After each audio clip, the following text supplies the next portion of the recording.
Hi, this is Andrew, and I decided to do a video instead of writing because, well, it's kind of cool. Um, do you think that consumerism is a problem in the US today? It's a huge problem. And that I'll get to that later. Why I think it's a problem. Purchasing things isn't a problem. Producing huge numbers of things isn't a problem. Those are good things. It's how people go about doing it and what they try to use it for. And I'll kind of combine that answer with this the sixth criticism of consumerism by Veblen on page 521. By the way, I'd never heard of him before. At least he's not a very prominent economist. Didn't really hear much about him when I studied economics. The sixth one, I'll go back to it real quick. Consumerism is a philosophy of corporate capitalism, began with Lenin, and so on and so forth. And some people have had really good critiques of um, of what we call, the capitalist system. Um, and I and most people actually agree quite a lot with their critique, but not with how they went about solving the issue. So they stereotypically kind of take God out of the scenario, thinking that's another problem. Religion is a problem. I think, and this is where I go back to number one. I think the reason that people buy so many things and the newest and the fanciest and all that is for two reasons. They, just like the book said it, they're trying to get attention and value and self-worth from other people. See, the other people now think that they are fantastic in some way, or have some high social standing because of their wonderful product that they have, and that is going to fill that void in their life, the void in their heart, and we know that only Jesus can fill that void. I find it interesting, though, that many people who are believers and may have been believers for a long time, and think of themselves as knowing Jesus, still have this voracious need to purchase large quantities of things, the nicest, the fanciest things.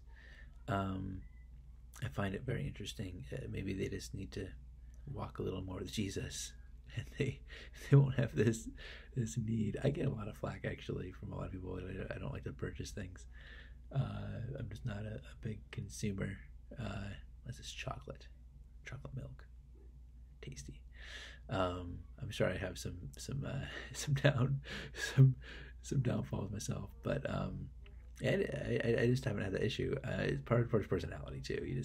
Some people like to buy things, other people don't. My wife really likes shopping. I'm not big into it. Consumerism seems irrepressible from page 523. That's the next question. Irrepressible. It is a need to buy things, of course, and make things and have things. But what they're talking about is, of course, overindulging. And I think I already answered that, in that I think the problem lies in the heart and people trying to fill that void with something instead of God. Even the religious people that were quoted are trying to fill it with something that is an act, a virtuous act, the kind that the Bible would describe as being a good thing. But those acts can't really fill that void either. Only God can, the person himself.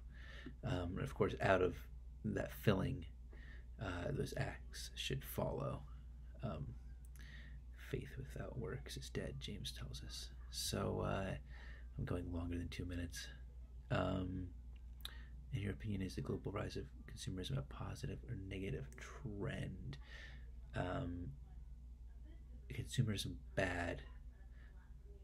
Ability to make enough things to go around and produce enough food for people is a great thing. Those tend to go hand in hand with people deciding they're going to try to kind of fill that void with all this stuff.